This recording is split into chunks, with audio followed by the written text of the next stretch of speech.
మన ప్రభువైన యేసుక్రీస్తు నామంలో చేరి వచ్చిన మీ అందరికీ వందనాలు. అదేవిధంగా ఉదయకాలపు శుభాలు తెలియజేస్తున్నాను. దేవుని వాక్యాన్ని ధ్యానం చేసుకుందాం. అంతకంటే ముందుగా చిన్న ప్రార్థన చేసుకుందాం. మహాగణుడా, మహోన్నతుడా, పరిశుద్ధుడా, మీకు స్తోత్రం నాయన. ఈ ఉదయకాల సమయంలో మేమందరం కూడా ఆయన తండ్రి కలుసుకొని ప్రభా వాక్యాన్ని ధ్యానించే భాగ్యం మీరు మాకిచ్చారు. మీకు స్తోత్రములు తండ్రి. ఆయన ఎందరికో ఈ భాగ్యం లేదు ప్రభువా. అయితే మీరు మాకిచ్చారు తండ్రి. అందును బట్టి మరొకసారి మీకు వందనాలు తెలియజేస్తున్నాం. తండ్రి, ఈ రోజు నాయన మీరు మాతో వాక్యం ద్వారా మాట్లాడండి ప్రభా. మీకు వందనాలు తెలియజేస్తున్నాం. అదే విధంగా తండ్రి, చేరి వచ్చిన ప్రతి బిడ్డని మీరు జ్ఞాపకం చేసుకోండి ప్రభా. నాయన వాళ్ళ కుటుంబాలను కూడా మీరు జ్ఞాపకం చేసుకోండి. తండ్రి, వాళ్ళ కుటుంబాలు స్థితి మీకు తెలుసు ప్రభా. సహాయం దయచేయండి. ఎవరికి ఎటువంటి బాధలు, శోధనలు ఉన్నాయో అవన్నీ మీకు తెలుసు తండ్రి. అవన్నీ కూడా మీరు సంతోషముగా, సమాధానముగా మార్చమని ప్రార్థన చేస్తున్నాం. అదే విధంగా తండ్రి, మేమందరం కలిసి ప్రభువా మీ సువార్తను ప్రకటించాలి. అటువంటి భాగ్యము మీరు మాకు దయచేయమని ప్రార్థన చేస్తూ, తండ్రి నన్ను మీరు మీ బూరగా వాడుకోమని, తండ్రి ఈ రోజునైనా మీరు తండ్రి వారితో ఆయన ఏ అంశం ద్వారా మాట్లాడబోతున్నారో ప్రభువా, మేము దేని చేత నింపబడి ఉన్నామో ఆ అంశంతో మీరు మాట్లాడబోతుండగా, మీరే ప్రభువా సూటిగా, స్పష్టంగా వారితో మాట్లాడమని, మా హృదయాలు మేము మార్చుకోవడానికి మాకు మార్గాన్ని మీరు సరళము చేయమని యేసుక్రీస్తు నామంలో అడిగి వేడుకుంటున్నాను తండ్రి. ఆమేన్. ఆమేన్. ఆమేన్. దేవునికి దేవునికి స్తోత్రం. ప్రభునందు ప్రియమైన దేవుని బిడ్డలారా, ఈరోజు మనము నీవు దేని చేత నింపబడ్డావు అనే అంశం గురించి ఈరోజు ధ్యానం చేయబడుతున్నాం. మనము క్రైస్తవులుగా ఈ లోకంలో జీవిస్తున్నప్పుడు మన యొక్క హృదయాలు దేని చేత నింపబడి ఉండాలి అనేటువంటిది మనందరం కూడా ఒకసారి ఆలోచించుకోవాలి. బైబిల్ ప్రకారంగా మనం తీసుకున్నప్పుడు మనము దేవుడు మనకు వేటి చేత నింపబడి ఉండాలని కోరుకుంటున్నాడు. అయితే మనము వేటి చేత నింపబడి ఉన్నాము అనేది కూడా ఒకసారి మనము చూద్దాం. అందరూ కాకపోయినా కొందరు ఆహ్, లోక సంబంధమైన వాటి చేత నింపబడి ఉంటారు. వాళ్ళ హృదయం అంతా గూడా మరి అటువంటి ఆశలతో నింపబడి ఉంటాయి. కనుక మనం ఒకసారి వాటిని వాక్యం ద్వారా ధ్యానం చేసుకుందాం.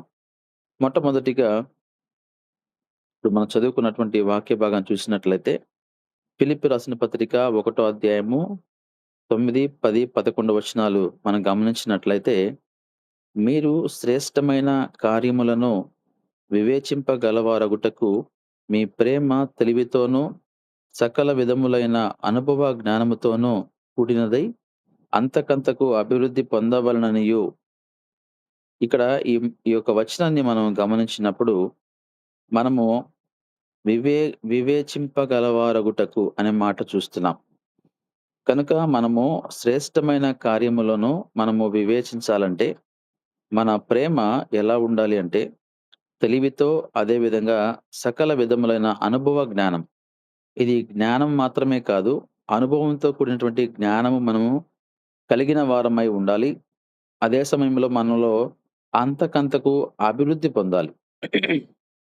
మనలో దేవుని బిడ్డలుగా మనము దినదినము మనలో ఒక అభివృద్ధి కనబడే విధంగా ఉండాలి అని తెలియచేస్తూ, అదే విధంగా మనం చూసినప్పుడు ఇందువలన దేవునికి మహిమయు స్తోత్రమును కలుగునట్లు మీరు యేసుక్రీస్తు వలనైన నీతి ఫలములతో నిండుకొనిన వారై. కనుక మనము దేవుని చిత్తం ఎలా ఉందంటే యేసుక్రీస్తు వలనైన నీతి ఫలములతో మనం నిండుకోవాలి అని దేవుని వాక్యం సెలవిస్తుంది. కనుక మనలో మంచి ప్రేమ ఉండాలి. అదే విధంగా ఆ ప్రేమ కూడా ఎలా ఉండాలంటే తెలివితో ఉండాలి. అదే విధంగా సకల విధములైన అనుభవ జ్ఞానముతో ఉండాలి.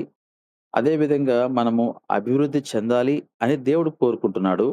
దానివల్ల దేవునికి మహిమ, అదే విధంగా ఆయన నామానికి ఘనత, అదే సమయంలో మనము నీతి ఫలములు నింపబడిన వారమై ఉన్నట్లయితే కింద చూడండి లాస్ట్ 11వ వచనంలో క్రీస్తు దినమునకు నిష్కపటములను నిర్దోషులను కావాలని ప్రార్థించుచున్నాను. ఎప్పుడైతే మనము అలా నింపబడి దేవునిలో జీవిస్తామో మన జీవితము ఎలా ఉంటుందంటే నిష్కపటముగా ఉంటుంది, నిర్దోషముగా ఉంటుంది అనే విషయాన్ని మనకు దేవుడు తెలియజేస్తున్నాడు. కనుక దేవుడు మీరు జాగ్రత్తగా గమనిస్తే మన జీవితము ఎలా అభివృద్ధి చెందాలో ఆయన రాసాడు క్లియర్‌గా. ఎప్పుడు మనము మన జీవితము మంచిగా ఉంటుంది, నిష్కపటంగా, అదే విధంగా నిర్దోషంగా ఉండాలంటే కూడా మనం ఏ విధంగా ఉండాలో, మనము దేని చేత నింపబడి ఉండాలో ఆయన చాలా క్లియర్‌గా రాసాడు. అయితే మనము ఈ రోజుల్లో ఆ వాక్యాన్ని పక్కన పెట్టి మనము వేటి చేత నింపబడి ఉన్నామో ఒకసారి మనము కొన్ని వాక్యాలు చూసి, ఆ తర్వాత మళ్ళీ ఆ యొక్క వచనానికి వద్దాం. మొట్టమొదట చూడండి, యెషయా గ్రంథము 2వ అధ్యాయము 6వ వచనాన్ని మనం గమనిస్తే, యాకోబు వంశమగు ఈ జనము తూర్పున నుండియు జనుల సంప్రదాయములతో నిండుకొని ఉన్నారు. ఈ వాక్యాన్ని మీరు గమనించారా? ఈ యొక్క వంశాన్ని గురించి మనము యాకోబు వంశమగు ఈ జనము అనే మాట చూస్తున్నాం. ఈ యొక్క వంశము వారందరిని గూడా మనం గమనిస్తే సంప్రదాయాలతో వాళ్ళు నిండుకొని ఉన్నారంట. అంటే ఏ సంప్రదాయాలు? అదే ఈరోజు గూడా కొనసాగుతున్నట్టుగా మనం చూస్తున్నాం గదా! అంటే మన పూర్వీకులు ఏమైతే సాంప్రదాయాలు వాళ్ళు పాటిస్తూ ఉంటారో, ఆ సాంప్రదాయాలనే మనం పాటిస్తూ జీవిస్తున్న వారు అనేక మంది ఉంటున్నారు ఈ రోజున. కనుక క్రైస్తవులమే కానీ, వారు గూడా దేవుని బిడ్డలే కానీ, యాకోబు వంశీయులే కానీ, అయితే వాళ్ళు సాంప్రదాయాలు పాటిస్తున్నారు. మన పూర్వీకులు ఏమైతే మనకు నేర్పించారో, వాటిని వారు పాటిస్తూ ఉన్నారు అనంటూ ఒక మాట అక్కడ గమనించండి. వారు ఫిలిష్తీయుల వలె మంత్ర ప్రయోగము చేదురు, అన్యులతో సహవాసము చేదురు కనుక నీవు వారిని విసర్జించి ఉన్నావు. అయితే మరి ఎందుకని ఇలా సాంప్రదాయాలు వాళ్ళు పాటిస్తారంటే, వారి స్నేహం ఎలా ఉంటదంటే, అన్యులతో స్నేహం ఉంటది. కదండీ! ఈ విధంగా ఈ రోజుకి సాంప్రదాయాలు పాటించేటువంటి వారు కనుక వారిని మనం గమనిస్తే, వారి యొక్క స్నేహము వలన వారు అదే విధంగా ఉన్నట్టుగా మనం చూస్తూ ఉన్నాం. ప్రభునందు ప్రియమైన దేవుని బిడ్డలారా, మనము దేవుని వాక్యం మనకి ఏమని బోధిస్తుందంటే, పితృపారంపర్యమైనటువంటి మీ వ్యర్థ ప్రవర్తనను విడిచిపెట్టండి అని మనం చూస్తాం. మొదటి పేతురు పత్రిక 1 అధ్యాయం 18 వచనంలో. కనుక మన యొక్క పూర్వీకుల నుంచి కొన్ని ఆచారాలు వస్తూ ఉంటాయి. వాటిని మనం పాటిస్తా ఉండమని దేవుడు చెప్పడం లేదు కానీ, అవి దేవుని వాక్యానికి అనుకూలమైనదో కాదో కూడా మనం జ్ఞానం కలిగి ఉండాలి. ఈ రోజున చాలా ఆచార వ్యవహారాలతో మన హృదయాలు నింపబడి ఉంటాయి. మనం క్రైస్తవులము అని చెప్పుకుంటూ ఉంటాం గానీ, ఇతరులు మనం చూసినప్పుడు, మీరు క్రైస్తవులైనప్పటికీ కూడా ఎందుకండి ఇలాంటి ఆచారాలు మీరు పాటిస్తున్నారు? అనే సందర్భాలు కూడా ఎన్నో వచ్చినట్టుగా మనం చూస్తుంటాం. కనుక ఈరోజు మనము ఈ వాక్యాన్ని వింటున్న సమయంలో ఇలాంటి సాంప్రదాయాలు లేపోతే మన పితృపారంపర్య ఆచారాలు మనము వాటిని పాటిస్తున్నామేమో అనే విషయాన్ని గూడా ఒకసారి మనం జ్ఞాపకం జేసుకోవాలి. ప్రభునందు ప్రియమైన దేవుని బిడ్డలారా, ఈ రోజుల్లో చాలామంది ఇలాంటి హృదయంతో నింపబడిన వారై ఉంటున్నారు. క్రైస్తవులుగా ఉంటున్నప్పటికీ కూడా ఆచారాలు, వ్యవహారాలు, సాంప్రదాయాలు ఇవన్నీ కూడా పాటిస్తూ మన పూర్వీకుల యొక్క ఆలోచనలు అవి తీసుకొనొచ్చి మనం గూడా వాటిని అమలు జేస్తూ, మనం గూడా మన తరువాత తరం వారికి వాటిని తీసుకొని వెళ్తూ ఉన్నాం. తర్వాత చూడండి, రోమీయులకు రాసిన పత్రిక 1 అధ్యాయం 29 వచనంలో, అట్టివారు సమస్తమైన దుర్నీతి చేతను, దుష్టత్వము చేతను, లోభము చేతను, ఈర్ష్య చేతను నిండుకొని. కాబట్టి ఇక్కడ మనం చూస్తున్నాం గదా! రోమా పత్రికలో వీళ్ళు దేనితో నింపబడి ఉన్నారు వీళ్ళు? వీళ్ళు మనం చూసినప్పుడు దుర్నీతి చేత, దుష్టత్వము చేత, లోభము చేత చూసారా? వీళ్ళ హృదయం ఎలా నింపబడిందో? కాబట్టి ఇలాంటి ప్రజలు గూడా ఉన్నారు. అంటే మనము దేని చేత నింపబడి ఉన్నామో, అంటే నేను చెప్పేది అందరి గురించి కాపోయినా, కొందరు ఈ విధంగా నింపబడి ఉన్నారు అని దేవుడు రాయించాడు ఆ రోజున. వాళ్ళ యొక్క హృదయము ఎలా ఉంటుందంటే ఎప్పుడు గూడా దుర్నీతి, దుష్టత్వము, అంటే దేవునికి వ్యతిరేకమైనటువంటి ఆలోచనలతో వాళ్ళు పూర్తిగా నింపబడి ఉంటారు. సాతానుడి యొక్క కబంధ హస్తాల్లో వాళ్ళు చిక్కుకొని ఉంటారు. వారు సాతానుడు చెప్పేటువంటి త్రోవలు నడుస్తూ, వాళ్ళ హృదయమంతా గూడా దుష్టత్వంతో నింపబడి ఉంటది. చూడడానికి వాళ్ళ మాటలు అవి చూసినప్పుడు బయటికి మంచిగా కనిపించచ్చేమో గానీ, వాళ్ళ హృదయమంతా దుష్టత్వంతో, లోభముతో, ఈర్ష్యతోటి, అసూయతోటి వాళ్ళు నింపబడి ఉంటారు. కనుక ఇలాంటి హృదయం కలిగిన వారు ఉన్నారు అని జెప్పి దేవుడు రాస్తూ ఉన్నాడు. ఇంకా చాలా రాస్తున్నాడు. మత్సరము, నరహత్య, కలహము, కపటము, వైరము వాటితో నిండిన వారై. కనుక ఇలాంటి అంటే టోటల్‌గా మనం చూసినట్లయితే సాతాను సంబంధమైనటువంటి ఆలోచనలతో వాళ్ళు నింపబడినట్లుగా మనం చూస్తా ఉన్నాం. చూడండి లోకంలో మనము అన్నీ గమనించాలి. దేవుని బిడ్డలుంటారు. నిజమైనటువంటి క్రైస్తవ బిడ్డలుంటారు. అదే సమయంలో క్రైస్తవులని చెప్పుకుంటూ, దేవుణ్ణి మోసం చేస్తూ, వాళ్ళ హృదయంలో ఇలాంటి వాటితో నింపబడినటు వారిని గూడా మనం గమనించాలి. అయితే మనం వారికి దూరంగా ఉండాలి. మనం చూసాం గదా! పైన ఒక వాక్యం పైన మనం చదివినప్పుడు యెషయా గ్రంథంలో ఆ మాటను, "కనుక నీవు వారిని విసర్జించి ఉన్నావు" అంటున్నాడు కదండీ! కనుక మనం గూడా వారికి దూరంగా ఉండడం మంచిదని జెప్పి దేవుడు తెలియజేస్తున్నాడు. అలాంటి వారు లేకపోలేదు. అయితే అలాంటి దుర్నీతి చేత నింపబడిన వారికి మనం దూరంగా ఉండాలి అని దేవుడు మనకు తెలియజేస్తున్నాడు. చూడండి మనం క్వాలిటీ చూస్తే ఎళ్దాం. అంటే ఒక్కొక్కరు కొంతమంది ఎలాంటి ఆలోచనతోటి, ఎలాంటి హృదయంతో వాళ్ళు కలిగుంటారో. తర్వాత చూడండి మత్తయి సువార్త 23 అధ్యాయము 27 వచనంలో, "అయ్యో! వేషధారులైన శాస్త్రులారా, పరిసయ్యులారా మీరు సున్నము కొట్టిన సమాధులను పోలి ఉన్నారు." వీళ్ళు మనం చూసాం గదండీ! ఈ పరిసయ్యులు, శాస్త్రులు వీరందరూ గూడా ఆ రోజుల్లో మరి యేసుప్రభు వాళ్ళు ఈ లోకంలో ఉన్నప్పుడు మంచి తెలివి కలిగిన వారే. మంచి జ్ఞానవంతులే. అయితే వాళ్ళ యొక్క ప్రవర్తన ఎలా ఉందో తెలుసా? వాళ్ళు వేషధారణతో నింపబడి ఉన్నారు. కదండీ! ఇది చాలా డేంజరస్ అయినటువంటి క్వాలిటీ ఇది. ఈ లక్షణం అనేది చాలా భయంకరమైనది. వేషధారణ. కదండీ! ఈ వేషధారణ అనేది దేవుడు ఆ రోజుల్లోనే ఆయన పక్కన ఎవరైతే ఉంటారో, ఈ శాస్త్రులను, పరిసయ్యులను ఆయన గమనించాడు. వారిని ఎలా పోలుస్తున్నాడో చూసారా? మీరు సున్నము కొట్టిన సమాధులను పోలి ఉన్నారు అని అంటున్నాడు. అవి వెలుపల శృంగారముగా అగపడును కానీ, లోపల చచ్చిన వారి ఎముకలతో సమస్త కల్మషముతో నిండి ఉన్నది. చూడ్డానికి పైన ఆయన పోలుస్తున్నాడు. సమాధితో పోలుస్తున్నాడు. సమాధి చూడ్డానికి పైన చక్కగా మనం అలంకరిస్తాం. దాన్ని ఎంతగానో అందంగా దాన్ని తీర్చిదిద్దుతాం. లోపల కుళ్ళిపోయిన ఎముకలు లోపలుంటాయి. అంటే అలాంటి మనసు ఎవరిది? వేషధారులది. కాబట్టి ఈరోజు వేషధారణతో నింపబడి ఉన్నారు అని అంటున్నాడు. అంటే కొందరు ఇటువంటి లక్షణం ఉంటది కొందరిలో. వాళ్ళు ఎప్పటికీ వాళ్ళు మారరు. వాళ్ళు వేషధారులుగానే జీవిస్తా ఉంటారు. ఎందుకు వారు మార్చబడరో అనేది మనకు తెలీదు కానీ, ఎంత వాక్యం వారు వింటున్నప్పటికి కూడా, వారి జీవితంలో ఆ వేషధారణ జీవితంలోనే వాళ్ళు కొనసాగుతూ ఉంటారు. ఈ వాక్యం ఎవరు చెప్పింది? దేవుడు మనకు ప్రతి ఒక్క లక్షణాన్ని ఆయన బోధిస్తా వస్తున్నాడండి. కనుక ఇలాంటివి మనం చదువుకున్నప్పుడు, ఆ రోజుల్లో ఉన్నారు అంటే, రాబోయే రోజుల్లో గూడా ఉంటారు అని అర్థం అక్కడ. కనుక అందరూ అనకపోయినా, కొందరు ఇలాంటి లక్షణం కలిగి జీవిస్తున్నారు వేషధారణ. అయితే వారిని ఆయన సమాధులతో పోలుస్తున్నాడు. చూడ్డానికి పైన చక్కగా ఉంది గానీ, లోపల దుర్వాసన. అంటే ఆ వేషధారణ జీవితం అలాంటిది. మనుషుల మెప్పు కొరకు మన ముందు ఒకలాగా ప్రవర్తించినప్పుడు, మన వెను మన వెనకాల మరొకలాగా ప్రవర్తించే వారిని దేవుడు ఈ విధంగా మాట్లాడుతున్నాడు. తర్వాత చూడండి త్వరగా నేను కొన్ని లక్షణాలు చూపించి, అయితే మనం ఎలా ఉండాలో గూడా మన బైబిల్ ప్రకారంగా చూసి నేను ముగిస్తాను. తర్వాత ఇర్మియా గ్రంథము 23 అధ్యాయము 10 వచనంలో మనం గమనించినప్పుడు, దేశము వ్యభిచారులతో నిండి ఉన్నది. జనుల నడవడి చెడ్డదాయను. వారి సౌఖ్యము అన్యాయమున ఉపయోగించుచున్నది.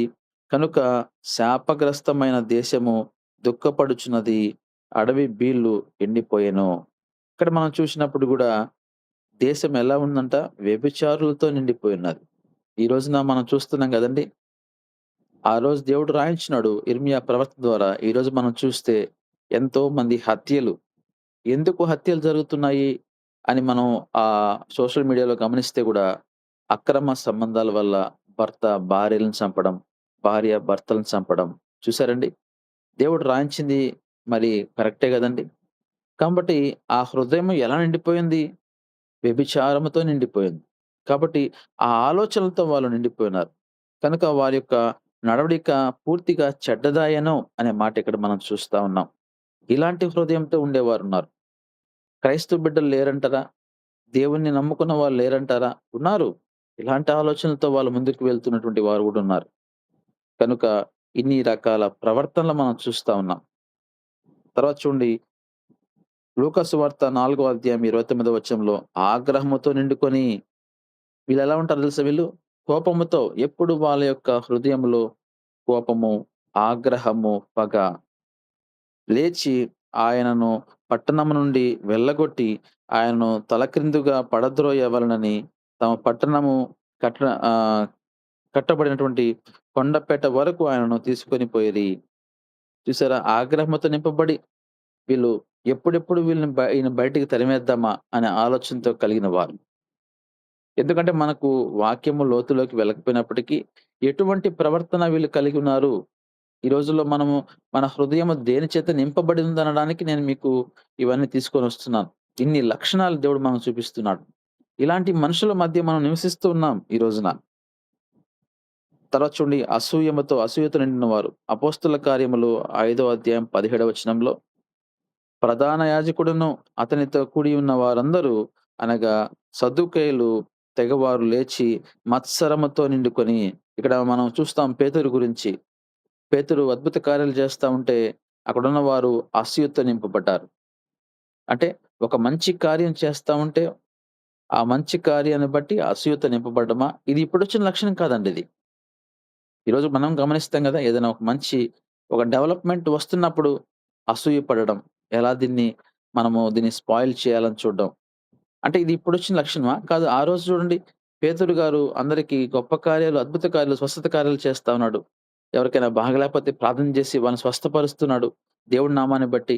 ఇలా చేస్తా వస్తున్నప్పుడు వెంటనే అతని మీద అసూయ పడిన వారు అనేక మంది ఉంటున్నారు. యేసు ప్రభువారిని అప్పజెప్పాలనేటువంటి ఆ రోజుల్లో ఇస్కరియోతు యూదా లాంటి శిష్యులు, ఇలా మనం చూసినప్పుడు ఇలాంటియి అన్నీ ఎందుకొచ్చినాయి? అసూయతో వస్తాయి ఇవన్నీ కూడా. అసూయ. ఇది చాలా డేంజరస్ క్వాలిటీ అండి. అసూయ పడడానికి మనకు అవకాశం లేదు. ఈ రోజుల్లో సొంత అన్నదమ్ములు, అక్కచెల్లెల మధ్య గూడా ఈ అసూయ ఉంది. ఎవరికైనా ఏదైనా ఉద్యోగం వచ్చిన అసూయే. ఎవరికైనా ఏదైనా కొంత డబ్బు సంపాదించుకుంటే అసూయ. ఒక ఇల్లు కట్టుకున్న అసూయ. వాళ్ళ వ్యాపారం మంచిగుంటే అసూయ. వాళ్ళు బాగుంటే అసూయ. వాళ్ళ బట్టలు మంచిగేసుకుంటే అసూయ. చూసారా? అంటే మనము ఈరోజు ఎందుకని నేను ఈ వాక్యాన్ని నేను తెలియజేస్తున్నానంటే, మనము ఆలోచించాలి. మన హృదయము దేని చేత నింపబడి ఉన్నది? దేవుని యొక్క ఉద్దేశ్యం ఏంటి? మరి మనము ఎలా ఉంటున్నాము అనేది ఆలోచించాలి. ఒకవేళ ఇప్పుడు మనం చదువుకున్న వాటి ప్రకారంగా ఇవన్నీ గూడా లక్షణాలు మనం చూసినట్లయితే, వీటి చేత మనం నింపబడకుండా ఉన్నట్లయితే మనము దేవుని దృష్టిలో శ్రేష్ఠులము అనే విషయాన్ని గూడా నేను మీకు తెలియజేస్తున్నాను. అయితే దేవుడు మనకు ఎలా మనం ఉండాలో గూడా ఆయన రాయించాడు. నేను కొన్ని లక్షణాలు మీకు చూపిస్తాను. మనము ఆహ్, కీర్తనలు 119వ కీర్తన 11వ వచనాన్ని మనం గమనించినప్పుడు, నీ ఎదుట నేను పాపము చేయకుండునట్లు నా హృదయములో నీ వాక్యము ఉంచుకొనియున్నాను. ఇదొక్కటి చాలండి. మన హృదయంలో దేవుని వాక్యము ఉన్నట్లయితే, మనము ఎటువంటి తప్పు చేయడానికి కూడా మనము ముందుకు అడుగు వెయ్యం. మన హృదయంలో ఆలోచనలన్నీ గూడా బయటికెళ్ళిపోతాయి. కనుక ఆహ్, దేవునికి వ్యతిరేకమైన ఆలోచనలు మన హృదయంలో ఉన్నట్లయితే, దేవుని వాక్యం మనలో నింపబడుతున్నప్పుడు, ఆ వాక్యం ద్వారా ఆ ఆలోచనలన్నీ గూడా పవిత్రపరచబడి, అవన్నీ గూడా బయటికి వెళ్తున్నట్టుగా దేవుని వాక్యం చాలా స్పష్టంగా ఈ విషయాన్ని మనకు బోధిస్తా ఉంది. హృదయము మనము వాక్యముతో నింపుకోవాలి. ప్రతిరోజు మనము వాక్యాన్ని చదవాలి. ఈరోజు ఆదివారం నుంచి మరొక ఆదివారం వరకు ఈ మధ్యలో వాక్యాన్ని చదివేవారు చాలా తక్కువ మంది. మన మనస్సాక్షికి తెలుసు. ఎంత మాత్రం మనము వాక్యం చదువుతున్నామని. మన గురించి ఒకరు సాక్ష్యం ఇవ్వాల్సిన అవసరం లేదు కానీ, మనం ఒక్కసారి ఆలోచిస్తే మన దినచర్యలో ఎంతసేపు మనం వాక్యం చదువుతున్నాం. ఈరోజు వాక్యము చదివేవారు చాలా తక్కువ మంది కరువైపోయారు. ఆ రోజుల్లో మన పూర్వీకుల్ని గమనిస్తే వాళ్ళు నిద్ర లేచిన వెంటనే మొట్టమొదటిగా బైబిల్ తీసుకొని, వాక్యం చదువుకొని, ప్రార్థన చేసుకునేవారు. అందుకోసమే మీరు గమనించారా? ఆ రోజుల్లో వాళ్ళ హృదయాలు, వాళ్ళ మాట తీరు, వాళ్ళ ఆలోచనలు, వాళ్ళ ప్రేమలు అన్నీ కూడా పవిత్రంగా ఉండేవి. చాలా ఆహ్, ప్లెయిన్ హార్టెడ్‌తో ఉండేది. వాళ్ళు చూడ్డానికి చాలా ప్లెయిన్‌గా, మనస్ఫూర్తిగా. కానీ ఈ రోజుల్లో అలా లేదు. దానికి కారణము కేవలము ఒకటే కారణము. మొట్టమొదటిగా వాక్యం చేత నింపబడకపోవడం. వాళ్ళ హృదయంలో వాక్యము లేకపోవడం. వాక్యము అనేది బైబిల్ ఉంది గానీ, ఆ బైబిల్‌ని ఆదివారం నుంచి మరొక ఆదివారం వరకు ఈ మధ్య కాలంలో వాళ్ళ వాక్యాన్నే చదవరు. వాక్యాన్నే తీయరు. ఈరోజు మనం గూడా ఆలోచించుకోవాలి. మనము ప్రతిరోజు కూడా ఎంతసేపు మనము దేవుని వాక్యాన్ని చదవగలుగుతున్నాం?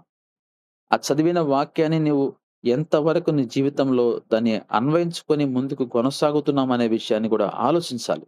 ఎందుకంటే ఇన్ని దుష్ట ఆలోచనలు మనలో ఉన్నాయి. ఇన్ని సాతాను సంబంధమైనటువంటి రకరకాల ప్రవర్తనలున్నాయి. ఇవన్నీ గూడా మనలో ఉంటే ఎలా మనం దేవుని బిడ్డలుగా పిలువబడతామండి? ఎందుకంటే హృదయంలో ఉండేది బయట మనుషులు కనబడుతదా? కనబడదు. నువ్వు బయట మందిరానికి వెళ్ళినప్పుడు పాస్టర్ గారి దగ్గరకొచ్చి వందనాలు చెప్పావు. మంచిదే. కానీ లోపల ఎటువంటి ఆలోచనలు కలిగున్నావు? మరి పాస్టర్ గారు తెలుసుకుంటాడా? ఒక సహోదరి, మరొక సహోదరి వందనాలు జెప్పుకున్నారు. మంచిదే. ఒక సహోదరుడు, మరొక సహోదరుడు వందనాలు జెప్పుకున్నారు. మంచిదే. లోపల ఎటువంటి ఆలోచనలున్నాయి తెలుసదా ఆ సహోదరుడికి? తెలుసదా ఆ సహోదరికి? తెలీదు. కానీ దేవునికి తెలుసు. అయితే అవి మార్చుకోవాలంటే మనము దేవుని వాక్యాన్ని హృదయంలో అలానే ఉంచుకోవాలి అని అంటున్నాడక్కడ బైబిల్‌లో. విని వదలడం గాదు. మన హృదయంలో వాక్యాన్ని ఉంచుకోవాలి. తర్వాత చూడండి అపోస్తల కార్యములు 6 అధ్యాయం 5 వచనంలో ఈ మాట జనసమూహమంతటికి ఇష్టమైనందున వారు విశ్వాసముతోనూ, పరిశుద్ధాత్మతోనూ నిండుకొనిన వారై చూసారండి. స్టెఫను, ఫిలిప్పు, ప్రకోరు, నీకానోరు, తిమోను వీళ్ళందరి పేర్లు. వీళ్ళందరూ గూడా ఏం జేశారంటే పరిశుద్ధాత్మ చేత నింపబడ్డారు. ఎందుకని? వాళ్ళలో విశ్వాసం ఉంది. దేవుని మీద నమ్మకం ఉంది. దేవుని చేత వారు గొప్పగా వాడబడాలి గాబట్టి వారు పరిశుద్ధాత్మతో నింపబడ్డారు కాబట్టి ఈరోజు స్టెఫను గురించి దేవుడు చాలా గొప్పగా రాయించాడు. ప్రభునందు ప్రియమైన వారలారా, నీవు దేవుని వాక్యాన్ని చదువుకుంటూ, దేవుని వాక్యం చేత నింపబడిన వాడవైతే, నీవు పరిశుద్ధాత్మతో నింపబడిన వాడవవుతావు. ఎందుకంటే, పరిశుద్ధాత్మ దేవుడు నీలోకి రావాలి, నీలో ఉండాలి, నీలో నివసించాలి అంటే, నీవు ఇలాంటి సాతాను సంబంధమైనటువంటి ఆలోచనలతో, దుర్లాలోచనలతో ఉన్నట్లయితే, దేవుడు నీలోకి వచ్చి నివసించడు అనే విషయాన్ని మీరు జ్ఞాపకం జేసుకోవాలి. ఈ రోజున బయటకి చూసేటువంటి మనుషులు ఒకటి, లోపల మరొక వ్యక్తులుగా ఉన్నట్టుగా మనం చూస్తూ ఉన్నాం ఈ రోజున. ఒకవేళ మనం గుర్తించలేకపోవచ్చు. ఒకవేళ మనం గమనించలేకపోవచ్చు. కానీ నీ హృదయము దేవునికి తెలుసు. అందుకోసమే దేవుడంటున్నాడు, మీరు దివారాత్రములు వాక్యాన్ని ధ్యానించువాడు ధన్యుడు. దేవుని వాక్యాన్ని ధ్యానించాలి. సమయం అనక, అసమయమనక మనం వాక్యాన్ని చదివే వారంగా ఉండాలి. ఎప్పుడు నీకు సమయం దొరికితే. ఎందుకంటే ఆ వాక్యమే మన హృదయంలోకి వెళ్ళినప్పుడు, మన హృదయంలో ఇలాంటి ఆలోచనలు, ఇలాంటి తలంపులు, సాతానుని యొక్క తలంపులన్నీ గూడా బయటికి వెళ్ళిపోతాయి. అప్పుడు నీవు చాలా, చాలా మంచి హృదయముతోటి అందరిని గూడా ప్రేమించగలవు. అందుకే దేవుడంటున్నాడు, పరిశుద్ధాత్మతో నింపబడాలి మనం. ఏమండి? మన హృదయము పరిశుద్ధాత్మ దేవుడు మనలో వచ్చి, మనలో ఆయన నివాసము చేయాలి. దేహమే దేవుని ఆలయము. ఆ ఆలయంలోకి దేవుడు రావాలి. అందుకే అంటాడు, "నేను నీ హృదయమనే తలుపు నేను తట్టుచున్నాను. మీరు తలుపు తీస్తే నేను లోపలికి ప్రవేశిస్తానంటున్నాడు." ఈరోజు మనలోకి ఆయన ప్రవేశించాలి. మనలో ఆయన ఉండాలి. అప్పుడు నీ హృదయం యొక్క ఆలోచనలు సంతోషమైన పాత రోజుల్లో మీరు గమనిస్తే, ఆ రోజుల్లో ఉమ్మడి కుటుంబాలు. అందరూ కలిసిమెలిసి జీవించేవాళ్ళు. ఎక్కడ ఎటువంటి కల్మషాలుండేది కాదు. అందరూ సంతోషంగా ఉండేవారు. ఒకరు ఒకరు ఎదిగి డెవలప్ అవుతున్నప్పుడు మరొకరు చూసి సంతోషించేవాళ్ళు. కానీ ఈ రోజుల్లో ఎలా ఉందండి? ఈ రోజుల్లో అలా లేదు. సొంత అన్నదమ్ములే, సొంత అక్కచెల్లెల్లోనే అలాంటి ఆలోచనలు, స్వార్థపూరితమైనటువంటి ఆలోచనలు, తర్వాత అసూయలు ఇవన్నీ గూడా నింపబడున్నాయి హృదయంలో. పూర్తిగా హృదయంలో అవి రావడం లేదు. కొంతమందైతే వాక్యాన్ని బోధిస్తున్న వారు గూడా అలానే ఉన్నారు. అది చూసినప్పుడు నాకు ఆశ్చర్యం వేస్తది. ఒరేయ్! వాక్యాన్ని బోధిస్తారు కదా వీళ్ళు. వీళ్ళు వాక్యాన్ని బోధించే వాళ్ళే. దేవుడు ఒక మంచి ఆధిక్యత వీళ్ళకి దేవుడిచ్చాడే. ఇలాంటి వారు కూడా ఇంత హృదయంలో ఇంత పెట్టుకొనున్నారా? అయ్యయ్యో! అనేటువంటి ఒక బాధ అనేది మనకు కలుగుతూ ఉంటది. కాబట్టి దేని చేత మనం నింపబడి ఉన్నామో, తర్వాత చూడండి ఇక్కడ 6వ వచనం చూడండి. వారిని అపోస్తలుల ఎదుట నిలువబెట్టిరి. వీరు ప్రార్థన చేసి వారి మీద చేతులుంచిరి. ఎప్పుడైతే నువ్వు పరిశుద్ధాత్మ శక్తి నీలో ఉంటుందో, నువ్వు ప్రార్థన చేసినప్పుడు దేవుడు గొప్ప కార్యాలు చేస్తాడు. కదండీ! మనము దేవుని బిడ్డలుగా ఉంటున్నాము అంటే, మనము ప్రార్థన చేస్తే ఇతరులు దీవెనలు పొందుకోవాలి. అలా పొందుకోవాలంటే ఎలా? మన ప్రార్థన దేవుడు అంగీకరించాలి గదా! దేవుడు అంగీకరించాలంటే ఏం చేయాలా? మనకు దేవునికి మధ్య అపరాధాలు ఉండకూడదు గదా! ఈ రోజున గత వారం మన యూసీవై టీము మరి ఒక కాలనీకి అల్లూరులో మనం వెళ్ళినప్పుడు, కోళ్లపార సంఘానికి వెళ్ళినప్పుడు ఒక, ఒక చిన్న పాప గురించి మనం ప్రార్థన చేశాము. విజయ అనేటువంటి పాప గురించి. ఆ పాపకి బాగాలేక మంచం మీద పనుకోనుంది. అందరము పాస్టర్స్ అందరం వెళ్లి నేనక్కడ ప్రార్థన చేశాను. ఆ టైంలో దేవుడు స్వస్థపరిచాడు. సాక్ష్యం ఏందంటే గత ఆదివారం ఆ పాప చర్చికి వెళ్ళింది. ఇప్పుడు పోయిన ఆదివారం మనము సువార్తకెళ్ళినప్పుడు నయోమి గారి గురించి ప్రార్థన చేశాము. దేవుడు గొప్ప కార్యం చేస్తాడు. ప్రార్థన చేసినప్పుడు దేవుడు గొప్ప కార్యం చేయాలి. అటువంటి ప్రార్థన మనదుండాలి. మన ప్రార్థనలో శక్తి ఉండాలి. దేవుడు మనకు ఆ శక్తి ఇస్తాడు. ఆయన నామాన్ని బట్టే మనం ప్రార్థన చేస్తాంగా. మన గొప్పతనంలో ఏమీ లేదక్కడ. మనము హృదయం మంచిగా ఉన్నప్పుడు, మన హృదయ ఆలోచనలు, తలంపులు మంచిగా ఉన్నప్పుడు, మన హృదయం స్వచ్ఛంగా ఉన్నప్పుడు, దేవుడు మన ప్రార్థన వెంటనే వింటాడంతే. ఎందుకంటే, దేవునికి మనకు మధ్య ఎటువంటి అపరాధాలు ఉండవు గాబట్టి, ఆయన మన రికమెండేషన్‌ని వెంటనే వింటాడు. ఆయన వెంటనే దేవుడు గొప్ప కార్యం చేస్తాడనే విషయాన్ని ఇక్కడ మనం చూస్తా ఉన్నాం. తర్వాత లూకా సువార్త 5వ అధ్యాయం 25వ వచనంలో వెంటనే వారి ఎదుట లేచి, తాను పండుకొని ఉన్న మంచమును ఎత్తుకొని దేవుని మహింపరచు తన ఇంటికి వెళ్ళెను. అందరును విస్మయమొంది నేడు గొప్ప వింతలు చూచితిమి.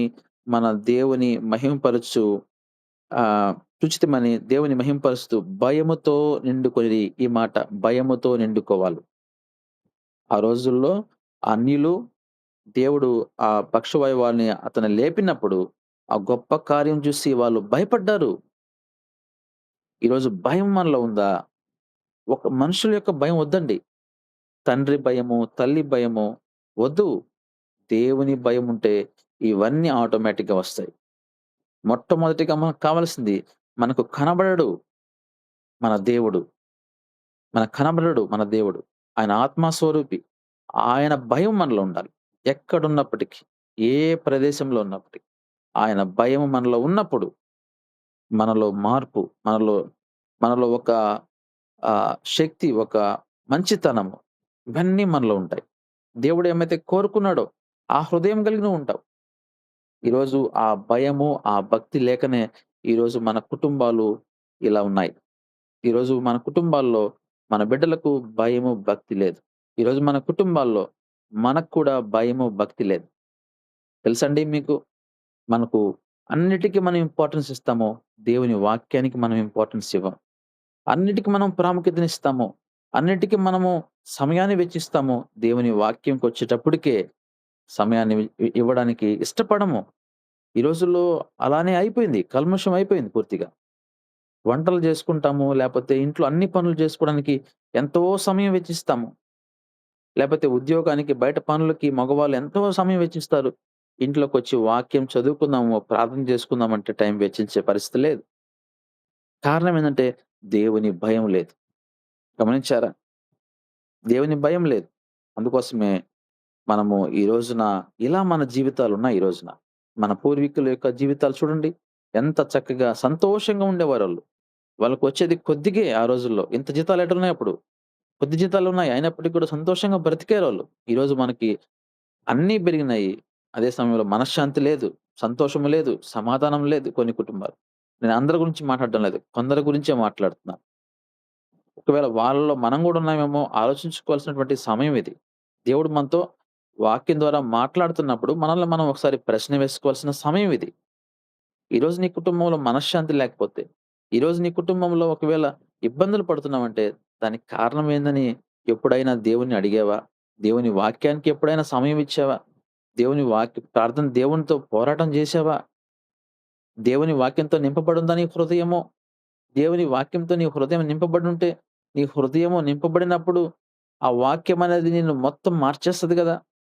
నీ ఆలోచన విధానాలు. కనుక ఈరోజు మనం ఆలోచించాలి దేని చేత. తర్వాత చూడండి అపోస్తల కార్యములు 6వ అధ్యాయము 8వ వచనంలో స్టెఫను కృపతోనూ, బలముతోనూ నిండిన వాడై ప్రజల మధ్య మహత్కార్యములు, గొప్ప సూచక క్రియలు చేయుచుండెను. ఆ రోజుల్లో ఊరికనే చేయలేదండి వీళ్ళందరూ గూడా. స్టెఫను గురించి గొప్పగా చెప్పుకోవడం, మోషే గురించి గొప్పగా చెప్పుకోవడం, దాని వెనకాల వాళ్ళ కష్టం. ఈరోజు యూసీ టీమ్ ఇలా ముందుకు పోతుందంటే, మనందరం యొక్క కష్టము అనేది ఎవరైతే నిజంగా కష్టపడుతున్నారో అది మీకు తెలుసు. ఒక ప్రేయర్ షెడ్యూల్ ఒక ప్రేయర్ రిక్వెస్ట్‌లు మనం చెప్పినప్పుడు వాటిని తయారు చేయడం, ఆ గ్రూపుల్లో పెట్టడం, వాళ్ళ గురించి భారం కలిగి ప్రార్థన చేసేవాళ్ళున్నారు. ఎంతో దీన్ని ఈ టీమ్ ఈరోజు 3 ఇయర్స్‌లో ఇంతగా డెవలప్ అవుతుందంటే, నిజంగా కష్టపడేవారు ఉన్నారు కొందరు. మరికొందరు దాన్ని ఎలా నాశనం చేయాలో చూసేవాళ్ళు కూడా ఉన్నారు కొందరు. 2 ఉండరండి? వెలుగు దగ్గర చీకటుండదా? 2 ఉంటాయి. ఖచ్చితంగా ఉంటాయి. అది మీరు వద్దన్నా, అవునన్నా ఉంటది ఖచ్చితంగా. కానీ దేవుని యొక్క కృపను బట్టి చూడండి ఇక్కడేముందో స్టెఫనుకి ఎలా ఎవరున్నారు తోడు? స్టెఫనుకి దేవుని కృపుంది. స్టెఫనుకి దేవుని యొక్క బలముంది. కాబట్టే ఆయన అందరి మధ్యలో మహత్కార్యములు చేశాడు. గొప్ప సూచక్రియలు చేశాడు. ప్రభునందు ప్రియమైన దేవుని బిడ్డలారా, హృదయం అనేది చాలా అవసరమండి. ఈరోజు మీరు ఈ వాక్యాన్ని వింటున్నప్పుడు, మీ హృదయము బయట మనుషులకు కనబడదేమో గానీ, నీ హృదయము దేవునికి కనబడుతుంది. నీ అంతరంగము దేవునికి తెలుసు. కనుక దేవుడు అంతరంగాన్ని చూసే దేవుడు మన దేవుడు. ఆ అంతరంగాన్ని బట్టే నీకు తీర్పుంటది. అది జ్ఞాపకం జేసుకోండి. నీ క్రియలనేది నీ బయటకు అందరికి కనబడతాయి. అది వేరే విషయం. ఒకవేళ ఫర్ ఎగ్జాంపుల్ ఎవరైనా మీరు ఒక చెడ్డ వ్యక్తిని చూసారు. "అరె! వీడు తాగుబోతోడురా. వీడు తాగుతూ ఉన్నాడు. వీడికి రేపు చెడిపోద్దిరా అవయవాలు" అంటాం. అంటే అది నీకు కనబడుతుంది నువ్వు అంటున్నావు. కానీ నీ అంతరంగంలో ఉండేది ఎవరు తెలుసు? అది దేవుడు తెలుసు. నీ అంతరంగాన్ని బట్టి కూడా దేవుడు నీకు తీర్పిస్తాడు. సున్నంలాగా నువ్వు సమాధిలాగా పైన చూడడానికి అందంగా ఉన్నావు. నీ నీ లోపల ఆలోచనేంటి? నీ లోపల ఆ యొక్క మనస్సేంటి? ఎప్పుడు ఆ మనసును మార్చుకునేది? వయసైపోతా ఉంది గదా! నీ హృదయం ఎప్పుడు మార్చబడతది? నీ హృదయ ఆలోచనలు ఎప్పుడు మార్చబడతాయి? ఈ రోజున మనం గమనిస్తే లోకంలో అత్తా, కోడళ్ళకి పడదు. మామ, కోడళ్ళకి పడదు. ఎందుకు పడదు వీళ్ళందరికీ? ఆ రోజుల్లో లేదా? ఎందుకు ఆ రోజుల్లో కలిసునేవాళ్ళు? వాళ్ళ హృదయాలు, మనస్సులు అందరియి మంచిగా ఉండేది. ఈ రోజుల్లో ఒకరు తప్పని చెప్పలేం. ఇద్దరు తప్పుంది ఈ రోజున. ఎందుకు ఈరోజు వేరు వేరుగా కుటుంబాలు జీవిస్తున్నారు? ఉండే ఇద్దరు ముగ్గురే ఎందుకు వేరు వేరుగా ఉంటున్నారు? దానికి కారణం ఏంటి? నీ హృదయము మంచిగా లేదు. సర్దుకోబోయేటటువంటి తత్వం లేదు నీలో. ఎందుకు లేదు అంటే నీలో వాక్యం లేదు. నువ్వు వాక్యం నింపబడి ఉంటే కదా నీకు ప్రేమలొస్తాయి. ప్రేమ, సంతోషము, సమాధానం ఇవన్నీ రావాలంటే నీ హృదయం దేని చేత నింపబడుంది? ఆలోచించారా ఎప్పుడైనా? ఎందుకు ఒకప్పుడు అన్నదమ్ములు అన్ని కుటుంబాలు ఒక 5, 6 కుటుంబాలు కలిసి ఒకటే వంటొండుకునేవాళ్ళు. ఇప్పుడు ఒకటే కుటుంబం గాని 2, 3 వంటలు ఎందుకొచ్చినాయి? ఆలోచించారా? మరి హృదయం మంచిగా ఉంటే అలాంటిది రాదు గదా! అసూయలెందుకొస్తున్నాయి? ఎందుకు వేషధారణ చేస్తున్నావు? ఎందుకు నువ్వు వ్యభిచారంగా జీవిస్తున్నావు? ఎందుకు ఇలాంటి ఆలోచనలు కలిగి మనం బ్రతుకుతున్నాం? ఎందుకు మనం దుర్నీతితో జీవిస్తున్నాం? ఎందుకు మన యొక్క ఆలోచనలు కోపంతో నింపబడున్నాం? దేవుని వాక్యం నీలో నిలబడి ఉంటే గదా! అందుకే ఆయన అంటాడు గదా! వాక్యము నీ దగ్గర నిలబడి ఉండాలి. నీ హృదయంలో వాక్యము అంటు కట్టుకోవాలి. ఒక చెట్టు ఏ విధంగా అయితే మనము పాదు తీసి ఆ పాదులో నీళ్లు పోస్తామో, ఆ నీళ్లు నిలబడున్నాయి కాబట్టి ఆ చెట్టు ఫలిస్తది. ఆ వాక్యం గూడా నీలో నిలబడాలి. నీలో నిలబడాలని నువ్వు వాక్యం చదివితే కదా! వాక్యం చదివితేనే కదా వాక్యం నిలబడతది. ఆ వాక్యము చదివి ఒక్కరోజు చదివి వదిలేస్తే కాదు. ఎప్పుడు సమయం ఉంటే అప్పుడు చదువుతూ ఉంటే, ఆ వాక్యం నింపబడుతూ ఉంటది. నింపబడుతూ ఉంటది. నింపబడుతున్నప్పుడు, అమ్మో! నాలో ఇన్ని చెడ్డ ప్రవర్తనలున్నాయా? నేనింత అసహ్యంగా ఇతరుల ముందు వేషధారణ చేస్తున్నానా? అని తెలుసుకొని, వెంటనే నిన్ను నువ్వు మార్చుకుంటావు. నీలో వాక్యం లేనప్పుడు, నీలో వాక్యం నిలబడినప్పుడు, నీవు దేవుని యొక్క వాక్యంతో నింపబడినప్పుడు, నీవు దేవునికి ఇష్టానుసారంగా నువ్వు బ్రతకలేవు. ఈరోజు నీ తప్పు నువ్వు తెలుసుకోలేకపోతున్నావు అంటే, నీలో వాక్యము లేదు. నీ తప్పు ఇతరులకు కనబడుతుందంటే అక్కడే తెలిసిపోతుంది నువ్వెంత వీక్‌గా ఉన్నావో. నీ తప్పు ఇతరులు చూసి ఈజీగా క్యాచ్ చేయగలుగుతున్నారు. అంటే "అరె! అరె! ఏందిరా ఇట్లా ఉంది ఈ సహోదరి. అరె! ఏంది ఈ సహోదరుడు ఇట్లా ఉన్నాడు" అని చెప్పగలుగుతున్నాడంటే నీకొక నీ అపోజిట్ మనిషికి తెలిసిపోయింది నీ గురించంటే, నువ్వు తెలుసుకోలేకపోతున్నావంటే ఇంక నువ్వు ఏ స్థితిలో ఉన్నావండి?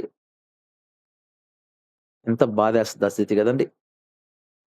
కాబట్టి మనల్ని మనం పరీక్షించుకోవాలంటే మన వాక్యము చేత మనం ఉదక స్నానం చేయాలి.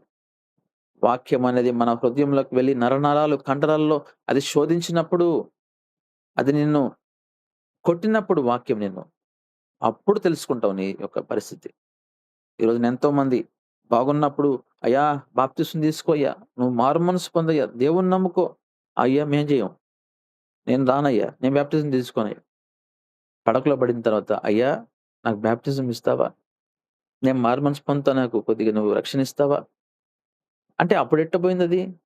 ఇప్పుడెలా వచ్చిందది? అంటే దేవుడు మనల్ని ఆ రోజుల్లో సౌలులా కొట్టాలనా? సౌలులా కొడితేనన్నా మన హృదయం మార్చబడతది. హృదయం దేని చేత నింపబడున్నాం ఈరోజు మనం ఆలోచించాలి. కఠినమైనటువంటి హృదయం. రాతి హృదయం. ఈరోజు ఇళ్ళల్లో ముసలి వాళ్ళకి గూడా భోజనం పెట్టడం లేదు. తల్లిదండ్రులు సొంత తల్లిదండ్రులకి భోజనం పెట్టడం లేదు. తరిమేస్తున్నారు. కఠిన హృదయం. ఎందుకని? వాళ్ళు మళ్ళీ చర్చికి పోరా? అమ్మో!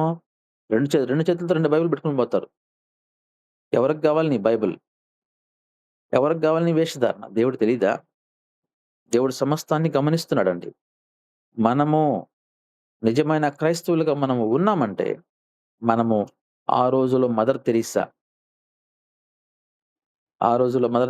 మనం చూసినప్పుడు దేవుని బిడ్డగా బ్రతికింది. బయటికి వ్యక్తపరచుకోకపోయినప్పటికీ, ఆమె చేసే ప్రతి క్రియ మనం చూసినప్పుడు నిజమైన బిడ్డ, నిజమైన దేవుని బిడ్డ. ప్రేమను వ్యక్తపరిచింది. ప్రేమను చూపించింది. అనేక మందికి ఈరోజు మార్గం చూపించిందామె. గమనించారా? మన క్రియలే మనల్ని చూపించాలి. మనం దేవుని బిడ్డమని. ప్రభువునందు ప్రియమైన దేవుని బిడ్డలారా, ఈరోజు దేవుడు మీతో మాట్లాడుతున్నాడు. మనం దేనితో నింపబడి ఉన్నామో ఒకసారి ఆలోచించుకోవాలి. నువ్వు ఇలా దేవునికి ఇష్టం లేనటువంటి ఆలోచనలతో, సాతానుడి యొక్క సంబంధమైనటువంటి ఆలోచనతో నింపబడి ఉండి, నువ్వు ఎంత సేవ చేసినా, నువ్వు ఎంత ప్రార్థనలు చేసినా, అది వ్యర్థము అని దేవుని వాక్యం చెప్తుంది. వినీత్ గాదు. దేవుని వాక్యము. అది వ్యర్థము, వ్యర్థము, వ్యర్థము. మొట్టమొదటిగా మన హృదయాన్ని శుద్ధి చేసుకోవాలి. మన హృదయాన్ని కడుక్కోవాలి. పరిశుద్ధపరచుకోవాలి. పవిత్రపరచుకోవాలి. దేవుడు మనల్ని ట్రాన్స్‌పరెంట్‌గా మనం కనిపించాలి దేవునికి. అప్పుడు దేవుడు నిన్ను దీవిస్తాడు. దేవుడి కొద్ది మాటలు మన హృదయంలో భద్రపరిచి దీవించును గాక. ఆమేన్.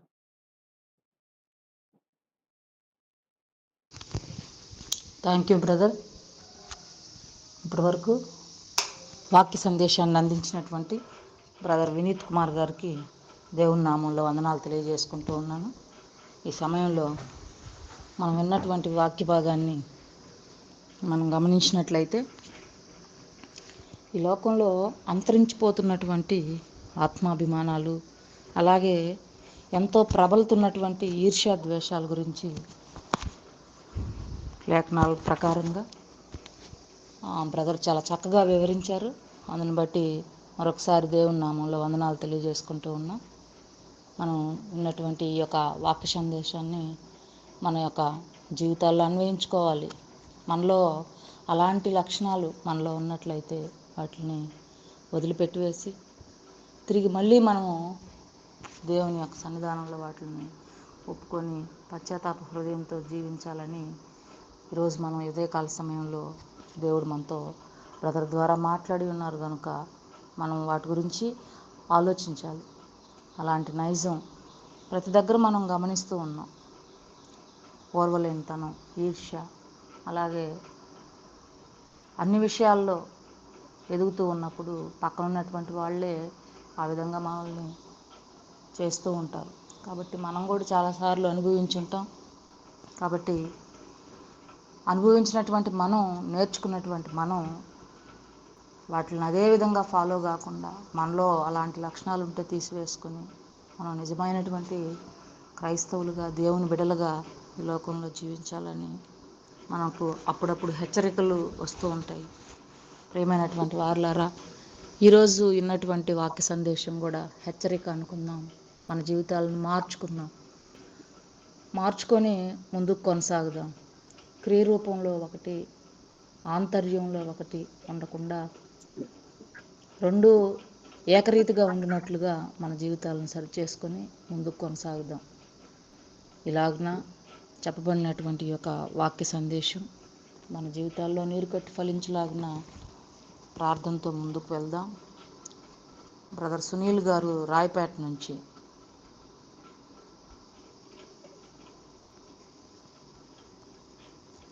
వాక్య ఫలి రాజా, మీ పవిత్రమైన పాదాలకు వందనాలు, స్తుతులు, స్తోత్రాలు దేవా. మా మరణ పడకల నుంచి లేపి ఉదయకాల సమయంలో మీ పాదాల దగ్గర నేర్చుకోవటానికి దేవా మాకు ఇచ్చిన సమయానికి స్తోత్రాలు దేవా. శ్రేష్టమైన భాగాలను మేము విన్నాం. మీ దాసుని ద్వారా మీరు పలికిన ప్రతి మాటను బట్టి వందనాలు చెల్లిస్తూ ఉన్నాం. అవును తండ్రి, మేము ఈ లోకంలో శ్రేష్టమైన కార్యాలను వివేచించటానికి, నింపుకోవడానికి మా ప్రేమ తెలివితో ఉండాలని, సకల విధంగా అయినటువంటి అనుభవ జ్ఞానంతో ఉండాలని మాకు నేర్పించారు. అంతకంతకు అభివృద్ధి పొందాలని నేర్పించారు. దేవునికి మహిమకరంగా కలిగే విధంగా జీవించటానికి ఉండాలని హెచ్చరించారు. దేవానికి స్తోత్రాలు. యేసు ప్రభు యొక్క నీతి ఫలాలతో కూడినటువంటి వాటిని నిండుకొని వారంగా ఉండాలని నేర్పించారు. స్తోత్రాలు తండ్రి. ఈ నీతి ఫలాలన్నిటినీ ప్రభువా మా రక్షణ కొనసాగించే విషయంలో తండ్రి మాకు నేర్పించిన ఈ పాఠాలన్నిటిని బట్టి వందనాలు చెల్లిస్తూ ఉన్నాం. దేవా, నిరంతరము నీ నామ ఘనత కొరకు మా జీవితాలు కొనసాగటానికి నీ లేఖనాల ద్వారా హెచ్చరిస్తున్న ప్రతి మాటను బట్టి స్తోత్రాలు. ఇదిగో తండ్రి, నిష్కపటంగా ఉండాలని, నిర్దోషులంగా ఉండాలని ఇదిగో ప్రభువా ఫిలిప్పీ సంఘం కొరకు నాయన, ఫిలిప్పీ యొక్క సంఘస్థుల కొరకు, విశ్వాసుల కొరకు ప్రార్థన చేసిన వ్యక్తి పౌలుగా మాకు నేర్పించిన స్తోత్రాలు. తద్వారా ఫలితంగా ఇదిగో తండ్రి, మాలో ఉన్న నీతి ఫలాలు నిరంతరం ఫలించటానికి సువార్తను చెప్పటమే, సువార్తను సర్వలోకములో ఫలింపచేసి వ్యాపింపచేసి దేవుని కృపను గురించినటువంటి సత్యాన్ని గ్రహించి నిరంతరము ఫలించటమే, ఒక వ్యక్తి గురించి ప్రార్థన చేయటమే, సహవాసములోకి తీసుకురావడమే, క్రీస్తు ప్రేమను వివరించటమే, చూపించటమే ఈ నీతి ఫలాలుగా వాటితో నింపబడిన వారముగా మాకు నేర్పించిన ప్రతి పాఠాన్ని బట్టి వందనాలు చెల్లిస్తూ ఉన్నాం. దేవానికి స్తోత్రాలు. చెప్పబడిన వాక్యాన్ని బట్టి దీవించండి, ఆశీర్వదించండి. వాక్యం చెప్పిన మీ దాసుని జ్ఞాపకం చేసుకోండి. ఆరోగ్యము, శక్తిని, బలాన్ని దయచేయమని ప్రార్థన చేస్తా ఉన్నాం. జరిగిస్తున్నటువంటి ఈసీవై పరిచర్ని దీవించండి. కనెక్ట్ అయిన ప్రతి బిడ్డ ఏ అక్కరలో ఉన్నారో, ఏ అవసరతలో ఉన్నారో, ఏ విధముగా ప్రభువా జీవిస్తూ ఉన్నారు, అసూయ, వేషధారణ, సున్నం కొట్టినటువంటి సమాధుల, అతిశయమా అనే విషయాల మీద నీ లేఖనం హెచ్చరిస్తూ ఉన్నప్పుడు హెచ్చరింపబడిన వారై సరిచేసుకుని మరొకసారి ప్రభువా నీతో సహవాసము చేయుటకు అవకాశాన్ని దయచేయమని మరొకసారి ప్రార్థన చేస్తా ఉన్నాం. విన్న వాక్యం వృధాగా పోకుండా వారి జీవితాల్లో తోడుగా ఉండమని, కార్యరూపం దాల్చమని ప్రార్థన చేస్తా ఉన్నాం. సహాయం చేయమని, తోడుగా ఉండమని యేసయ్య పరిశుద్ధ నామములో ప్రార్థించి వేడుకుంటున్నాము తండ్రి. Amen. Amen. Amen. Amen. Amen. Thank you brother.